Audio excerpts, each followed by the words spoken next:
Um, Welcome to the last event of this year's Grounded Conference, part of the festival. Yeah, that did make a lot of sense. The event is called The Deepfakes and the Danger of Totalitarianism. I'm going to have a conversation with, first Mark is going to give a lecture, and then we're going to have a conversation. But let me first introduce Mark. Dr. Mark Kochelbergh is Professor of Philosophy of Media and Technology at the University of Vienna. He specialized in the ethical and political aspects of digital technologies, in particular artificial intelligence and robotics. He's the former president of the International Society for Philosophy and Technology and was member of the high-level expert group on artificial intelligence by the European Commission. He also has an interest in the intersection between technology and art. Thank you, Mark, for joining us in a way that we could bring you. First, Mark is going to have a lecture, and then we're going to continue with my questions, your questions, and maybe if there is anyone watching us through the stream, if you have any questions, you can ask them on the Facebook comments. Yeah. So please, Mark, and thank you. Okay, thank you for your kind introduction. Good evening, everyone there in Ljubljana. I would like to be there, actually, but due to Corona, we decided it's better to do it like that. I'm looking forward to your comments and to the discussion afterwards. I'm first going to do a little lecture about deepfakes and the political consequences of them. So let me go to my presentation. This should be doing it. Yeah. Do you see my presentation? Yes. Okay. Right. So let me first say something about what deepfakes are. So they're synthetic videos that look like real videos. So they portray people that may not be real people, maybe people that are manipulated in some ways. So it uses machine learning algorithms with neural networks, and that makes it possible to put facial expressions of one person on the head of another person, so-called face replacement. It's also possible to record mouth movements and voice and use this to have people say things they actually haven't said. I personally think this is very interesting and very deeply worrying application. And then one can even create entirely new images. So one can generate new faces.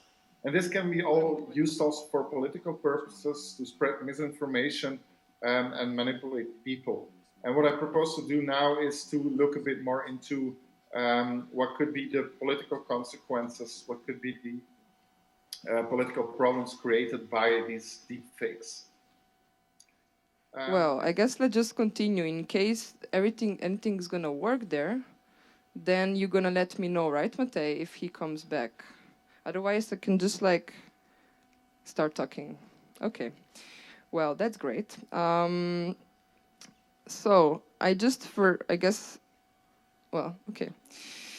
So I didn't want to talk so much about deepfakes with Mark. I wanted to talk more policy, if possible, because Mark is one of the people who was in the expert group on AI, and I think he's also very critical of the industry interests in this group. So apparently that is the furthest they came, kind of, with the regulating artificial intelligence. And he told me a couple of last year or something that the whole narrative kind of changed in a way that industry became more important. So industry interests are the interests of the people, and nothing really happens. So this high-level group on AI produced this white paper, and this apparently is going to do something. And I wanted to ask Mark more about his conception of what is happening with ethics and corporations. So we know Alice is here, who's working with corporations. And she also told me that the issue is that ethics itself is not being embedded in the very strategic departments of organizations, but it's part of the marketing sections. And it's like that doesn't really give the ability to the ones who are questioning the business models to actually change anything. So I wanted to ask Mark this. If there's anyone who wants to add something while I'm saying stuff, the best thing to do, because I'm gonna be looking in the trees, I guess, when I'm talking, the best thing to do is to just like kind of just wave, I guess. Maybe I feel the, and if you have anything, like the questions that I'm posing, if you have any ideas on this or comments or like whatever, just help me out, please. I didn't want to go so much into totalitarianism, even though it's like the title. It's not the title I chose, Mark chose it. So like I find it kind of difficult to talk about isms without being a very, I guess, specific thinker. I'm like more, as I showed earlier, like a person of speculation sometimes and working with political fictions.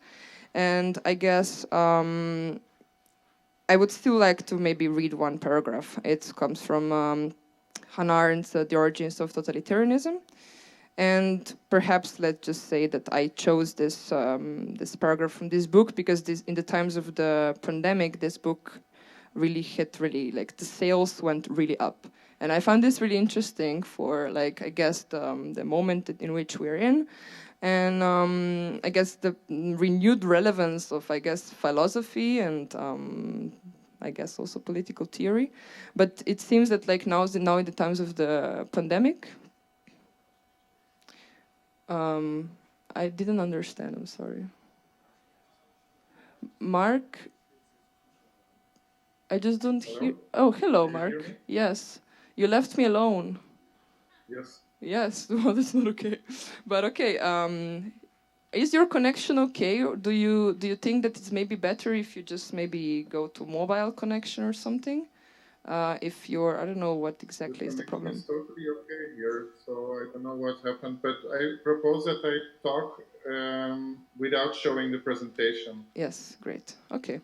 Anyways, just to finish one sentence. So The Origins of Totalitarianism really like sold like great sales of this book. So let's just read all Hannah Arendt. And as you maybe saw, we're kind of like fans of Hannah Arendt in this conference. And maybe like, I'm not sure if Mark's going to talk Hannah Arendt today, but let's maybe go to the quote later if it will make sense. But Mark, please continue.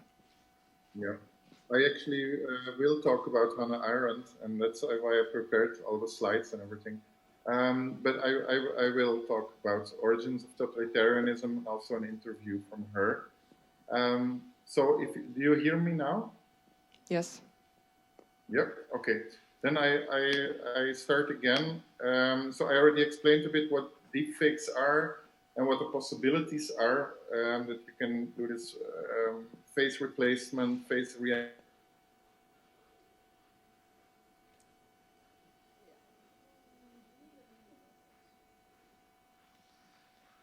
So, yeah. Let's go to the quote of Hannah Arendt then. Hannah Arendt again. Okay, let me just do it. Okay, so the ideal subject of totalitarian rule is not the convinced Nazi or the convinced communist, but people for whom the distinction between fact and fiction, so the reality of experience, and the distinction between true and false, the standards of thought, no longer exist.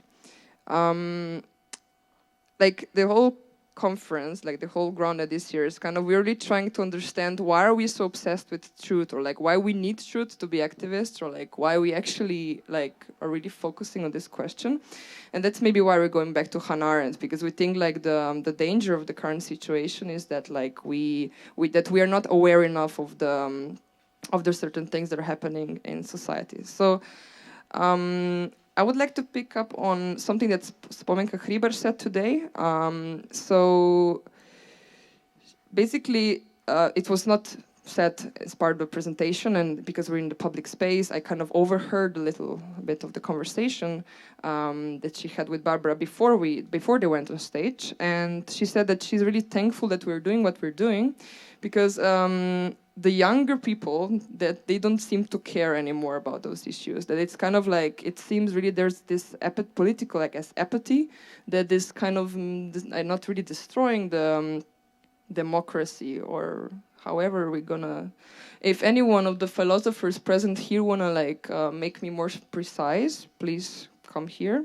I'm just gonna be like throwing words like this, and I guess they're good enough for your purposes. I mean, for mine they are, but I guess that's the thing we're trying to do with the festival, not to be too focused on definitions, I guess, but still try to work around with the questions of activism and the way we try to do stuff. So yes, Kochelbergh said like that the young people don't seem to care, that it's important to do events like this to kind of make them care, I guess. And like this is like, we're almost starting the music part. We're really trying hard to bring young people to this event, and that's why we're doing this. Like it's like a rave and a conference talking about truth and democracy.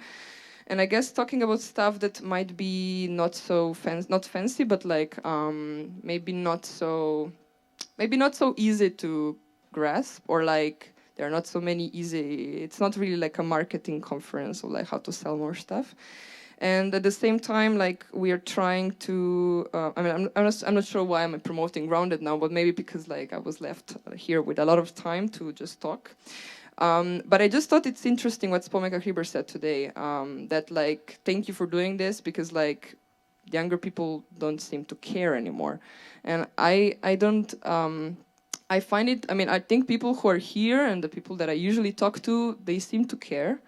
But I was just trying to understand like, how is this quote by Hannah Arendt different, or how we can read it differently in the current situation, or like how we can read it differently in a situation in which postmodernism happened, even not, we don't have to think about it in an academic setting, but like what really changed. And I don't have an answer. I mean, like I just posing this question because I have no idea how to understand how to think differently, the distinction between true or false and what is a totalitarian subject. So if there's anyone who just wants to just like, yeah, say something, like Nate is kind of like really in the thinking position. So I hope there will be some input from this side. But what I would like to propose is that, like, I think it's important in this situation that we don't think of the national state or like a supranational organization as something that is guilty of totalitarianism, but corporations. And I guess the big tech companies that have like in their hand the surveillance apparatus that usually was subscribed to when it came to national states.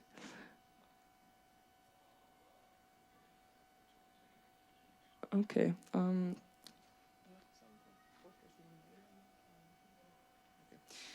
So Mark will be back someday, perhaps in Slovenia. Like, anyways. So yeah, I think it's important to think about what I think changed since Arendt wrote about this is that like we still, we still seem to think about totalitarianism as something or like fascism, and I'm not gonna go into differences, and please, all the philosophers here, I'm really not structured enough in my head to do it, but I really think it's important to think about Facebook and Google and Amazon as something that is worthy of our attention in a similar way that perhaps like Trump and like the US or Janša and Slovenia are. I find it very difficult as an activist to kind of focus my attention on representative parliamentary politics, at the same time knowing that the census that Facebook has about me or like Google has about me has much bigger repercussions than perhaps the information that Slovenia has about me, I guess. And I'm kind of confused with how to think this. Mark, I know he is working on a more global understanding of how we can do AI politics, AI ethics as well. And I think what is important to say, this field is never only about technology. It's just like how to understand how processes that are, well, how processes are being changed, and how it's like a technology of automation, I guess, that is kind of taking over.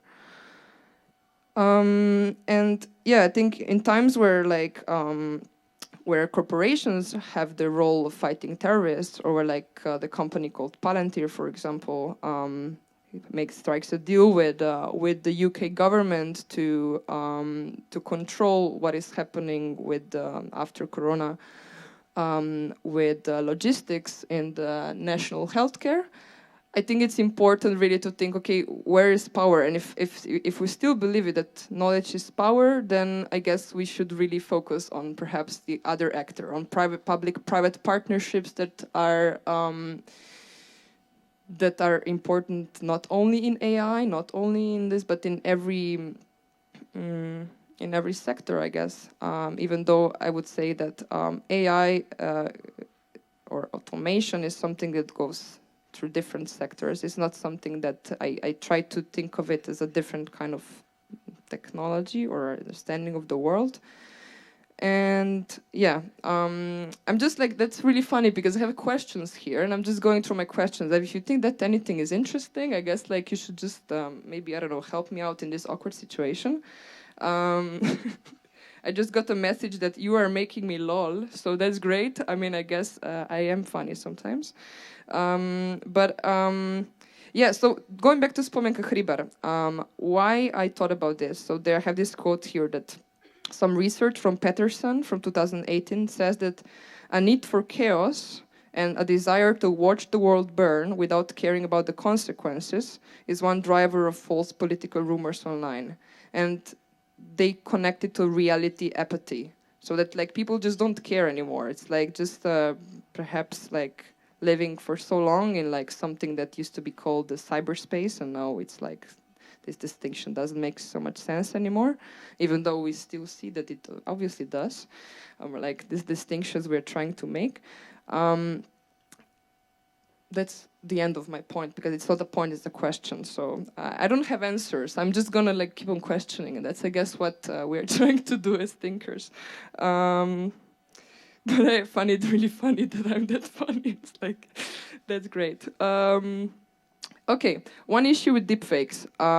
So the question of evidence in like legal procedures, in like different ways in which we try to like move around the world, and I guess how we understand accountability. So what happens when the guilty can dismiss the truth as fake, when politicians can evade scrutiny, and we cannot really trust evidence anymore. I really think that's one of the main issues with deepfakes. It's like I mean, you can really like, you can reverse engineer or whatever. You can do like, you can use AI to fight AI, but like still it's a question of power and who has the power to actually put their own evidence front, or like put their own information more in the, I guess, in the center.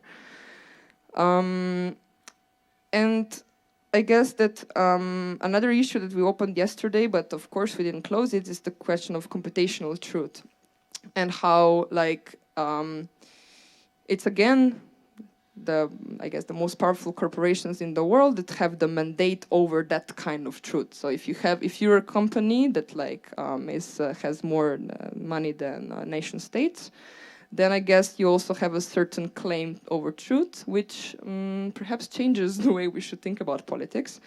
But again, I'm just questioning and questioning.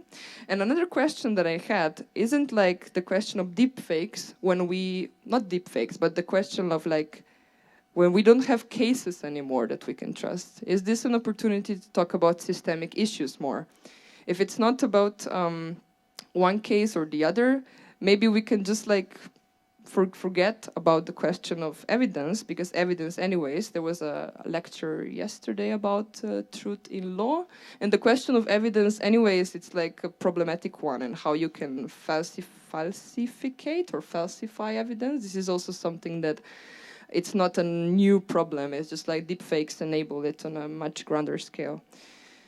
There is also voice cloning technology. It's not only like when it comes to videos, it's also voice. And there is a case that in 2019, this technology was used to impersonate a chief CEO, a voice of a CEO of a company, and they demanded a fraudulent transfer of 220,000 euros. So this is like a case from last year, and it actually happened. And like, how are we gonna deal with this now? It's like really fight technology with technology, or just find a different way how to. I'm not sure what is the answer to go for to solve the issue with technology. So like be like, okay, let's find a way how to know what voice is cloned, or just to question the very like idea of evidence, or like the very idea of like what is considered something that has a stake. But this is not, maybe that doesn't make so much sense when somebody just wants like money from a CEO, which is not maybe the worst thing in the world. Another thing, maybe I think it's important to talk about, but and maybe Alice, if Alice is here, I'm not sure if Alice is here. Yes. So Alice, I mean, maybe we can have a conversation. I don't have so many points left, so I mean, there are some. But the question of AI ethics versus AI politics, like how ethics are embedded in corporations, and how do we see perhaps the difference between doing politics with technology, and how is it just a question of a word, or is it a question of something else, or like how do we demand accountability, or how we cannot? There is one other thing that I think I should maybe say once again. I will keep on saying it until I guess something doesn't happen, or people who are responsible for this don't maybe explain themselves better. So, as you may know, Slovenia is the home to the first global center for artificial intelligence, crowned by UNESCO, and we have the person sitting in the audience who is the father of Slovenian artificial intelligence, which maybe they might have a comment on this, and I'll be really happy if they would have a comment regarding this. So I was at the presentation of this center at the Ministry of, I think it was External Affairs, and I was really like shocked when I saw something, and I still I wanted answers, and I didn't receive answers, and I'm still waiting for those answers. But I'm gonna tell you what was the answer of the responsible person when I asked this question. So just to tell what's the problem. So they said that one of their projects is about AI. It's like AI enhanced government. We're gonna do AI enhanced government, and then they said they started collaborating with the United Arab Emirates, with Ghana and South Korea. And I just thought that that's kind of troubling to work with, I guess, with United Arab Emirates and say like, okay, let's just enhance their way of doing politics through AI. And I don't know, this enhancement part was troubling, and I think also the collaboration of Slovenia as a responsible country for the first global center on AI. I think this is something that we should talk about in terms of like how perhaps in the future our conception of nation state will change, and well, if we're going to be in Visegrad countries, maybe we're not going to have similar issues than now, but let's see. But I just thought this was troubling. And when I said this to a person who is kind of involved with this, their answer was, the last thing I want to hear is that I am collaborating with authoritarian governments. And I was like, well, you are collaborating with authoritarian governments. And I'm just waiting for some answers, and I'm still waiting, and I'm gonna be waiting, and like just asking. And when I was at this presentation at the ministry, I asked this question, and Barbara was kind of hiding behind the chairs, because it's kind of sometimes I tend to like pose uncomfortable questions, and I'm just like, those are the questions that I have. I wanted to ask Mark like what he thinks about it, because like, apparently Slovenia has this new role in the global AI ethics sphere or something, in which they promote themselves as working with the United Arab Emirates on the question of an AI-enhanced government. Yeah. Well, I guess. I mean, I had quite some questions. I mean, I have some more, but there's something that I mentioned before, and it doesn't make so much sense for this conversation. Also, I should just like maybe stop. One other thing that I would like maybe just put out, or two. One question, and if somebody has like an idea on any of those, please help me out. So, do you think that deepfakes present a much bigger danger than any other technology? Is it really deepfakes that are so important, or like, I mean, it's not deepfake as a technology. It's like GANs,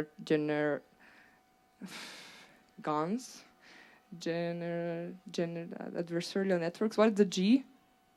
G? No. Okay. Now I was just thinking, what is the GAN? What is the G stands for? Generative adversarial networks. I was just thinking, okay, this is the technology, but the actual thing is like a deepfake. It's not the technology. I just wanted to say that our translation of this event was not right. I just wanted to apologize. Just another question, and then please let's have a conversation. If anybody has any views on accelerationism and the ways accelerationism is perhaps not the best thing in the world, and also like I guess in the local activism, not really activism, in the local scene, there are people who like accelerationism, left or right accelerationism, and I'm kind of like also troubled by this, and I kind of connecting it with this. I guess not caring enough about truth, or like not caring enough about the responsibility of perhaps thinking the world through aesthetics and not politics, if I allow myself to say this. But Nate, please. Okay, let me help you out a bit in this awkward situation. One question, should we actually continue to speak in English? Should we? I don't know. It's, yeah, okay, fine with me.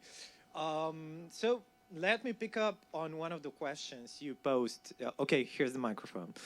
Let me pick up on one of the questions you raised before. So whether deepfakes represent this sort of like radical break in sort of evidence-based reasoning, opinion forming, and so on.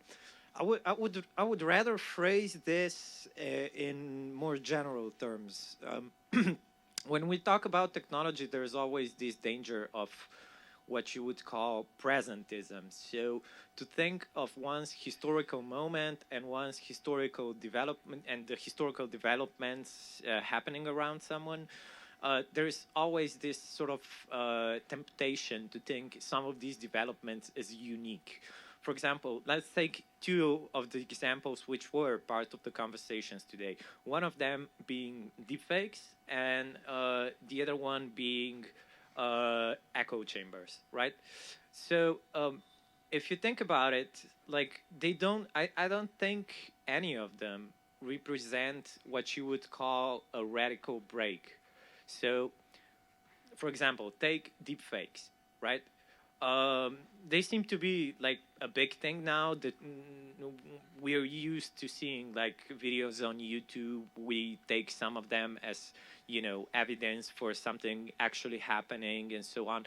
But if you look at history, like a couple of centuries before, like textual evidence, like documents which were easily forged and so on, were also somehow used to, you know, justify someone's opinion on it. You read an op-ed, you read something in a journal, you saw a photo, and as we know, you know, you can take a picture of something which is sort of holds a manipulative message because it's, you know, taken out of context and so on. So they're definite. It's not like deepfakes represent like something wholly other from other types of forgeries and manipulations of content than we've seen before. And oh, there's the guy. So hey, and just to make another point, echo chambers. Like we say echo chambers today as if echo chambers weren't always there.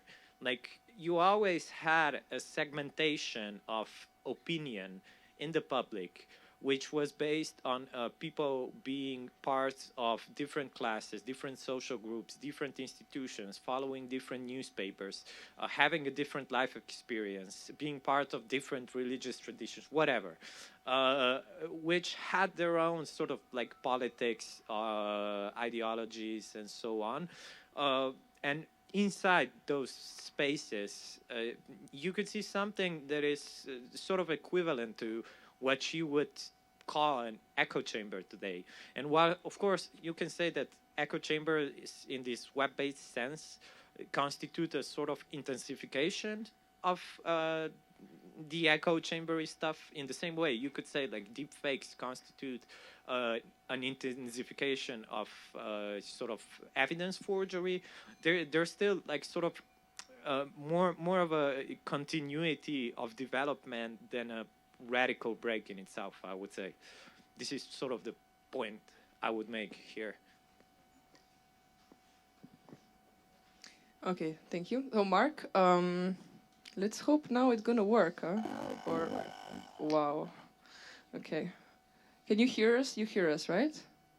Yes, I hear you. Okay. Let's try once again. Okay. Yeah. Now that it works, shall I just continue? Yes, please. Okay. So I explained what deepfakes are, and I want to say, like, the real problem for me is not that a particular video leads to manipulation of a specific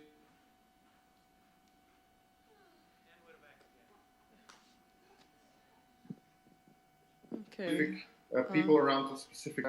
The uncertainty that people get because they no longer can trust, is a message on a political message in general, is that still trustworthy, is that real? And so the problem is that the mere idea that there is this deepfakes, that this is possible, I think leads to a lack of trust, because people no longer believe that there are these real things, or cannot believe their eyes anymore. And this really is a problem for democracy. Let me continue on the thing, because what you then have is, for example, for totalitarianism, you know, we know that for democracy it's very important to have a public space where you can say things, also to have a public space where there is trust in each other's messages. If this isn't possible anymore because deepfakes, then this is a problem for democracy. My next slide is about Hannah Arendt, because I think she's very relevant still today, and it's very good that you also mentioned her. So Hannah Arendt said about totalitarian movements that they have a disdain of the texture of reality, that they have the unsurpassed capacity to establish and safeguard the fictitious world through consistent lying. So this is from the Origins of Totalitarianism, which you mentioned already. And that's very relevant, because in a democracy, of course, we need the opposite. We need that there is an impact of factuality. And if we don't have that, we really have a big problem. And so another place where she said things is even more important, namely in an interview of 1978, where she says that a people that no longer can believe anything cannot make up its own mind. It is deprived not only of its capacity to act, but also of its capacity to think and to judge. And with such a people, you can then do what you please.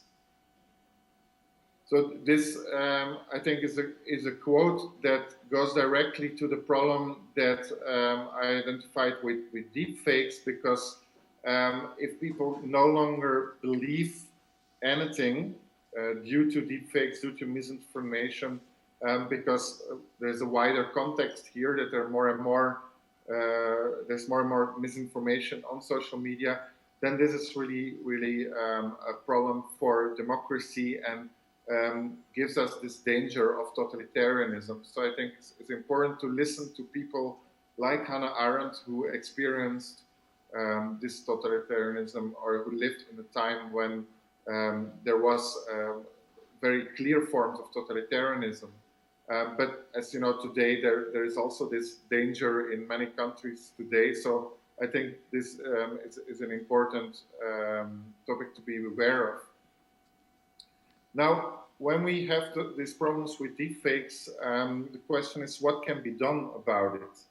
And a first range of things that can be done about it is technical things. So we can use methods to trace the origin of images. I think in general we should pay much more attention to metadata. Everyone speaks about data, but metadata are at least as important, especially for this kind of problem. Of course, the problem with this kind of methods is that certificates and so on can be faked, so it's definitely not sufficient. Another technical method is to use AI itself as a method to detect deepfakes.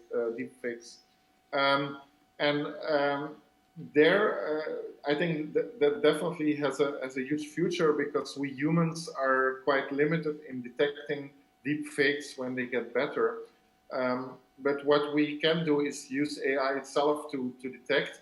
Now, the problem there is that this is a kind of arms race, because people who know of this AI detection, they can use this to improve their own tools to fake again, to create again new deepfakes which don't have this problem. So there's a danger of this kind of arms race where AIs kind of fight AIs.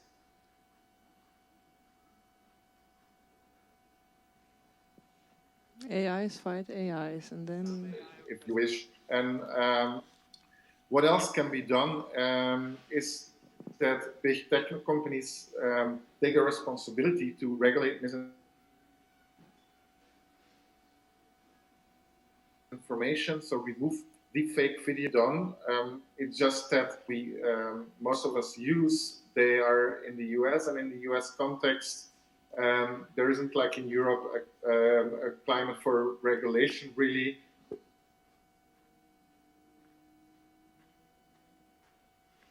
Mark, your connection is again... There's very little regulation for us also if we in Europe use these platforms.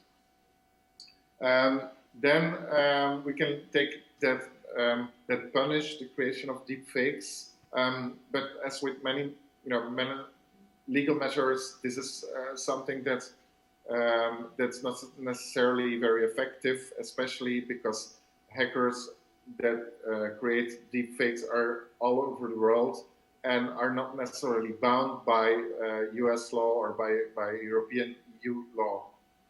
So this is very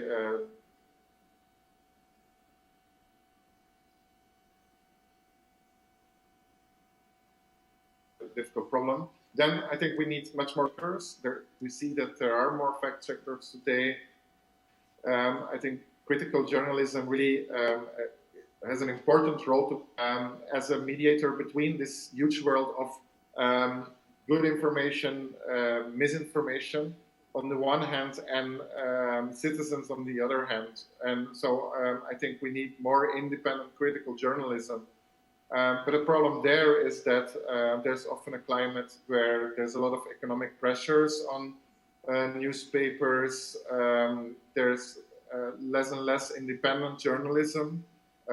So here, this is a problem. Also, journalist fact-checkers are used to work with text and to spot basically fake information in text. But they're not necessarily educated to spot false images or to trace back the origin of images. So that's also a problem. And then finally, I think we can try to educate citizens, educate people to notice deepfakes, especially deepfakes that are not so well made. But the other problem is that we haven't really developed a culture of media literacy in that direction. We still have more or less in schools a literacy culture that's really focused on text and less on images. So we really have to change that in general, I think, for the quality of the public space where images play a big role for democracy. This is really important to do. So instead of just talking about digitalization, as often happens here in Austria, for example, I think we should really have a much wider range of digital literacy and not just, for example, giving people computers or telling them more about internet in general, misinformation problems. I think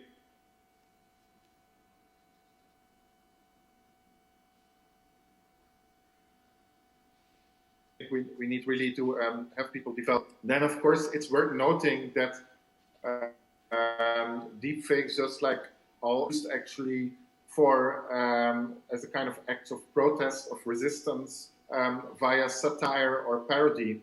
And I wanted to, in the presentation, to show some pictures of world leaders or people that are called world leaders and that are made fun of. And this, of course, can be also used for comedy, but also for political satire and for as a kind of act of protest or resistance. So we shouldn't just see deepfakes as only as a problem. It can also be part of the solution. Then finally, I think it's good to think more about who should actually do something about the problem. And usually we all look at politicians, point to politicians to do something, and of course they have a big role. But citizens and non-governmental organizations can also help. And of course the big tech companies. And so to end, I would like to say a bit more about that, because it has been an issue that's been around for a while now. During the past year, and especially the past months, where in the US these big tech companies are questioned by politicians. So the question there is, has big tech become too powerful? It's definitely a question we should ask, and a question we should also ask here in Europe, in Slovenia, in Austria, and so on. Because what's happening is that basically, as citizens and consumers here in Europe, we are in a very asymmetrical power relation to these companies. These companies are not only powerful, but are only very lightly regulated, if at all, in the US. And at the same time, we here in Europe cannot really do so much about the policies that they start. So I think it's important there to see, like, should we go for European alternatives to these platforms? Should we go for non-profit rather than profit? Given that the power these platforms and companies have can easily be misused also. So we should watch out for that. Also, it's a very difficult kind of tension there, politically speaking, in terms of values, because one could also say, like, well, these companies, they just provide a kind of infrastructure, and who's really responsible are the people who post things. And more stress, for example, value of free speech, which is an important value and should be an important value in our democracy. But on the other hand, of course, you want to protect that democracy by also acting against misinformation. So this kind of political tension really also plays out in the technology field. And I personally think we need more political philosophy also to deal with that, and not just only philosophy of technology in this case. Then I've been lately talking a lot about global governance because I see that many of the problems that we have in the world are global problems, and I find it really disappointing that there is this rise of nationalism today, and also that even people who are not really supporting, for example, extreme wing nationalism, but are more in the center of the political spectrum, that many people actually take nation states for granted and think that this is the place where regulation should happen. And I found very little support for arguments towards global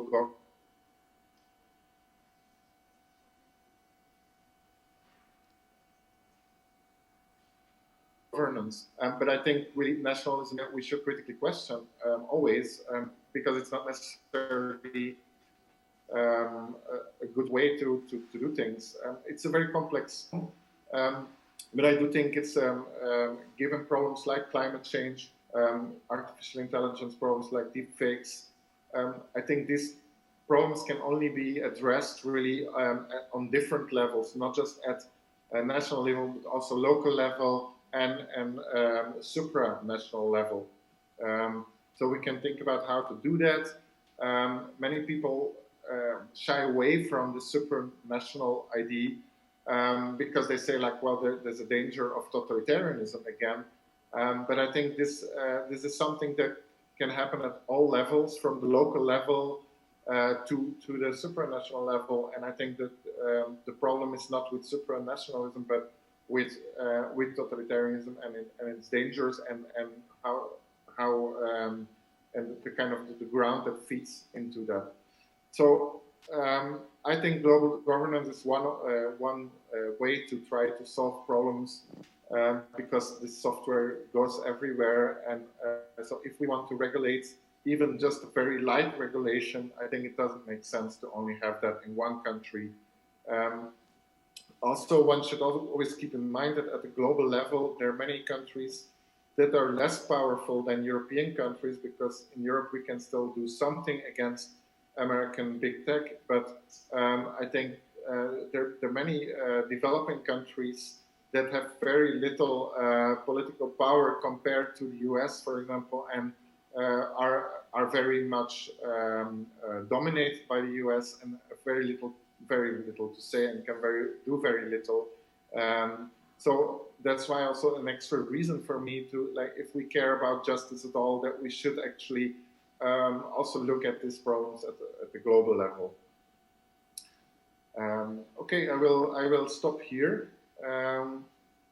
So I've given an overview of some problems with deepfakes, and then made the link with the problem of totalitarianism, but also more generally the political problems about how to do tech governance in a global context. Okay, thank you.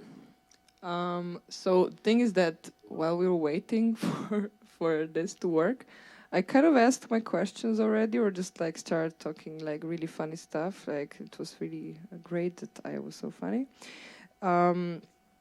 And I would perhaps then really have one question and then open the floor. And if the people are not really eager to talk, maybe I can have another one. But I think you're talking about global governance, as you were part of the high-level group on AI. So does this shift, or not shift, but does your perspective on what we need in governance come from your experience from this group?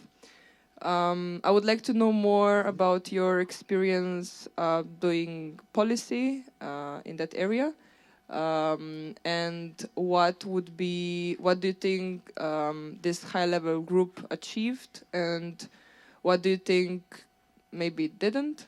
And just the sub-question is we know that GDPR was we know that, like, I mean, lawyers say that, some lawyers say that GDPR was influenced by a lot of lobbying from the side of the corporations. So what would you, could you say similar things about the white paper on AI, or whether there are any different issues with the work of the high-level group on AI? Yeah. Okay, yeah, big question. I think there's a lot to say about that. First of all, I think it's good that the EU takes initiatives in this area. So I think it's very good to have there to see that there's an effort to work on material for regulation. What I also think is good is that there has been, especially last year in the spring, there has been a good ethics document which lays out some principles that can be used for such regulation. And at that point, there was also more input, I would say, from people like me, from people who care about ethics. What I worried about during the past year, let's say the past academic year for me, I think in academic years.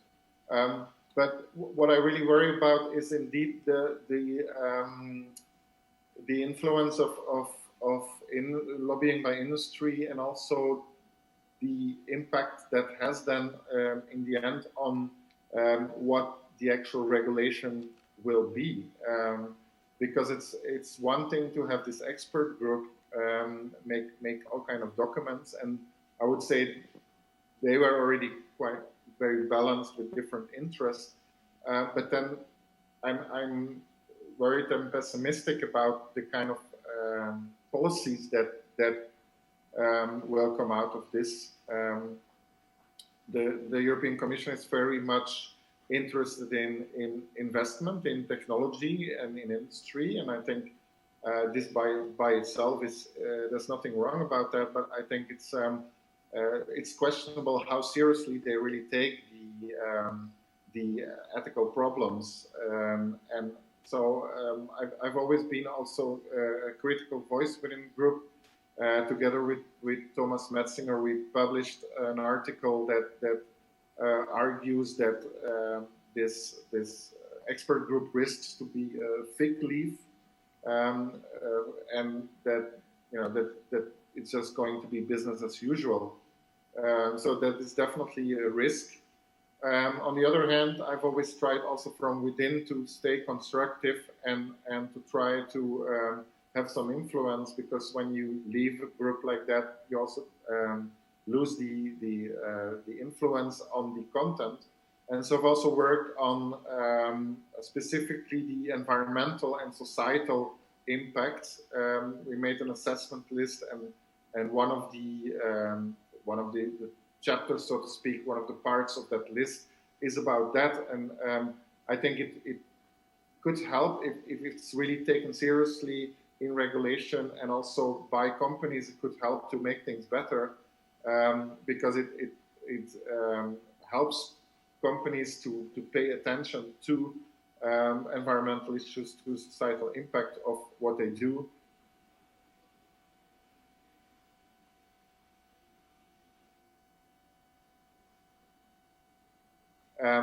Including issues such as issues in climate change, also the impact on climate change, but also, for example, issues about deception, like that one shouldn't deceive user, issues like that. So I think it's important. I think the work that the expert group has done is important, but of course it was not just a 100% expert group. It was a mix between experts and interest groups, really, including industry, but also non-governmental organizations that defend rights of consumers, for example. So it was a complex political playing field next to, of course, an expert group. I was a bit disappointed that towards the end that many ethicists left. I think it's important as an ethics person to be there and to try to influence as much as we can to make things more ethically better for citizens. and not just for very specific interest groups. Okay, thank you. Questions from the audience? Do you hear me? Did you hear me? Yes. No questions? I'm not sure. I mean, I have questions. I can continue with my questions, but we have some more time. Really, no questions. Like, I really thank you.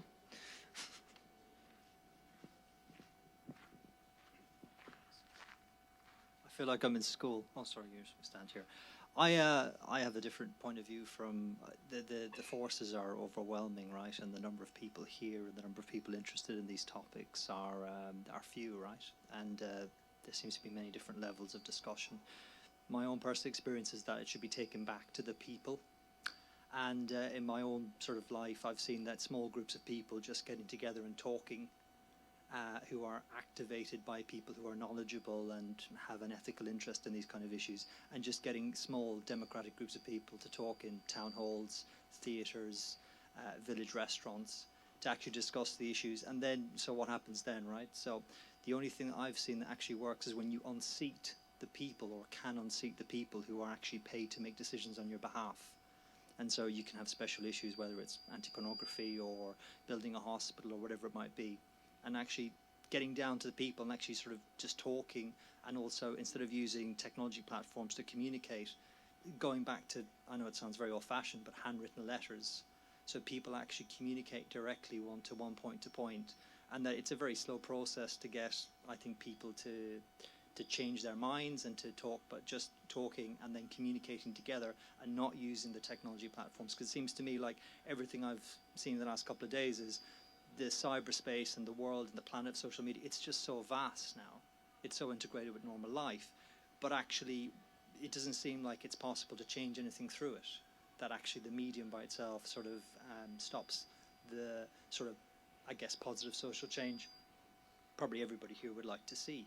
And so I think my personal opinion would be that I've seen in groups like Alcoholics Anonymous, it's when people get together and talk and then take decisive actions on specific points, that's probably more likely to lead to more lasting change, because people are just in a blizzard of information, and the more they engage with screens rather than with each other, the more likely it seems to me to be perpetuated. And I just wonder if that's something that anyone would consider doing, if people are activated like Extinction Rebellion into small cohorts of where people are really ideologized, if you like, and then take it back to where they live and get people to come and talk and just have topics, get people to come and talk and then communicate with each other bilaterally rather than using Facebook groups and stuff like that. I just wonder if that might have a more impactful change. Thanks.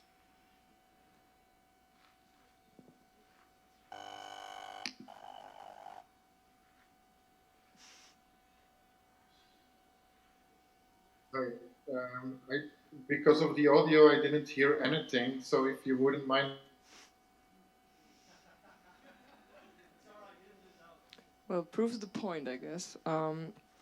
Repeating the question. Yeah, so, well, can you hear me? Yeah. Okay. I can hear you, yes. Okay, so I guess if we transform this into a question, I mean, that was kind of a question as well.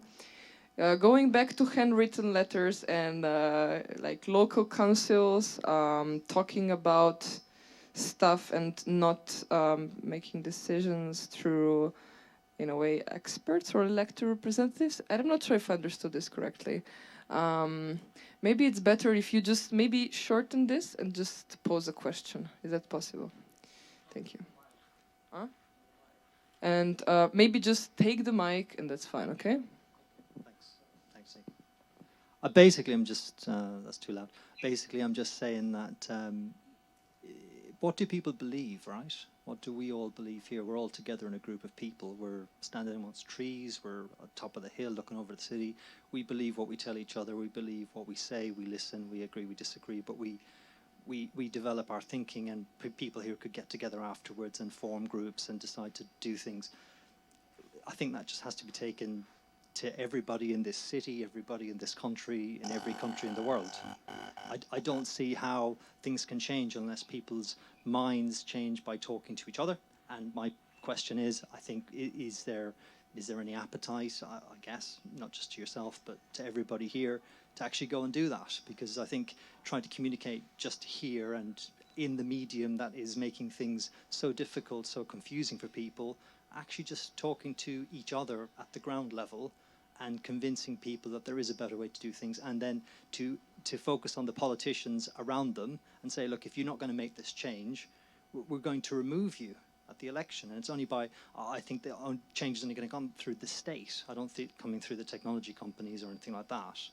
And that's my point of view. And I just wondered, like, do you think there's an appetite for that, or do you think that's possible? That's probably my question. Thanks.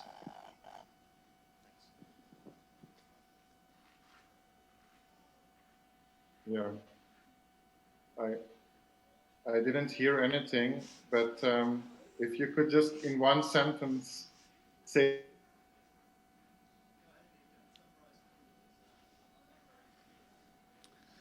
the topic, then I could maybe contribute. Okay, well, now I didn't hear as well.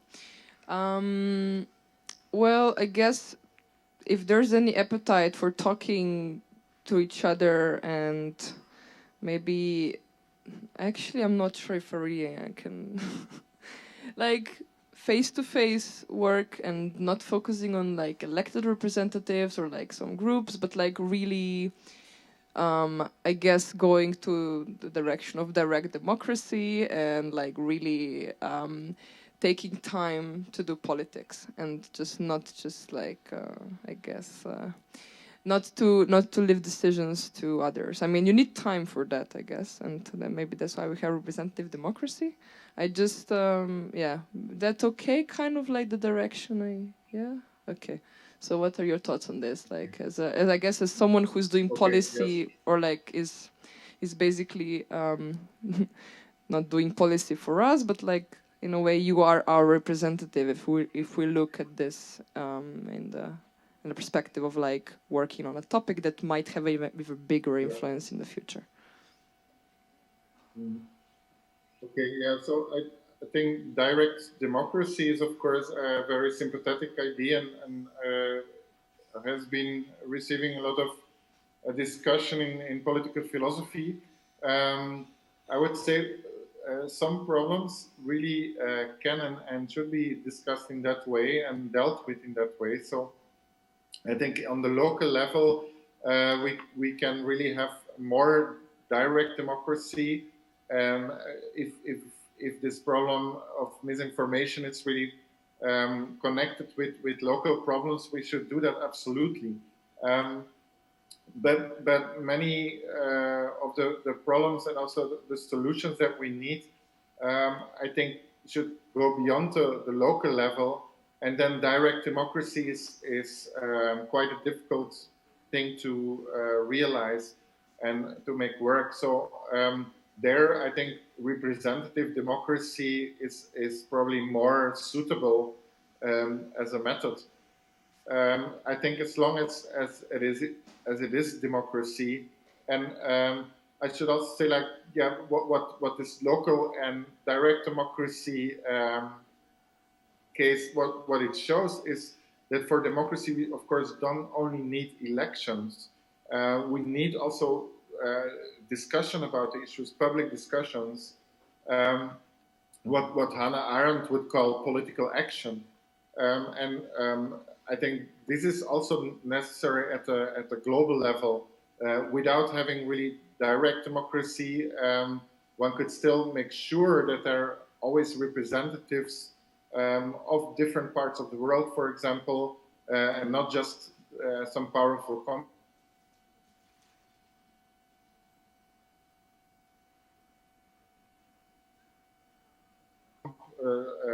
some powerful countries, this kind of representation also, and give people a voice from everywhere.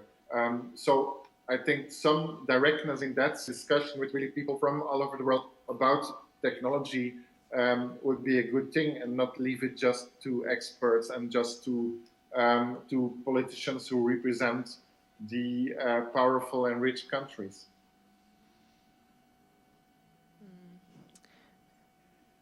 Any other question? Comment? Yes.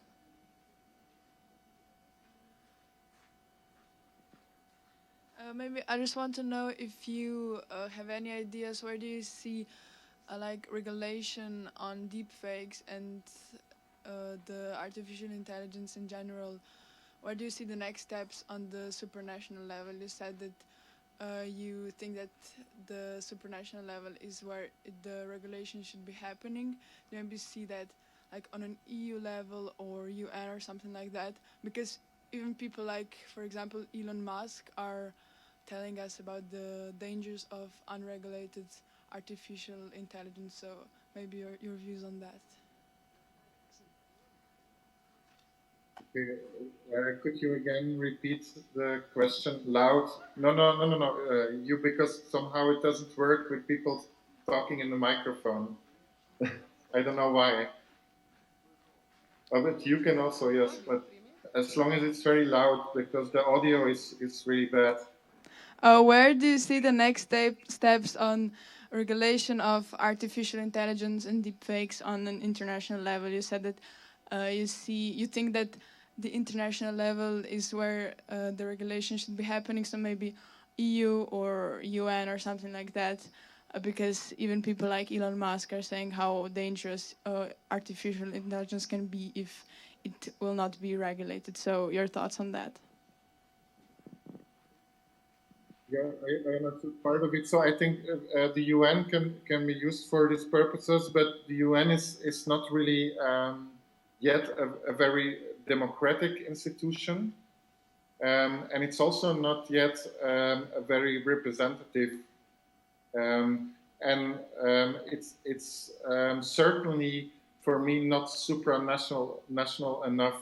So I think the national voices are still the main political center, and also because of that, it's still too much a forum for the big powerful countries, rather than having a real political representation of the others too. So, but of course, this goes in the right direction, and people at the UN are doing very good work. There's also work both at the UN and UNESCO on ethical principles, and I think, yeah, it would be good if this kind of work would not just be something that's that can be that's there on the table, but people don't really use it. But if it's really more binding, because usually the power we give to supranational organizations, which are really still international rather than supranational, is not enough really. So there's no binding agreements almost on the international level, and yeah, this doesn't really help for regulating tech. So I think we need a kind of transformation of these institutions in a more supranational direction, where they actually have something to say, also where they have the power to make something binding for member states. Yes? Okay. Any other question? Comment? Well, if not, then we're gonna wrap this up. Thank you, Mark. Of course, as philosophers of technology, we have problems with technology. And I hope next time we can meet in person and satisfy all the ideals of like how politics should be done. And that was the last event of the conference part of Grounded. And now we continue with the Musica Chaka at 8. And yeah, I guess that's it. Thank you, Mark. Thank you, everybody else. And I hope we can, yeah. Thank you.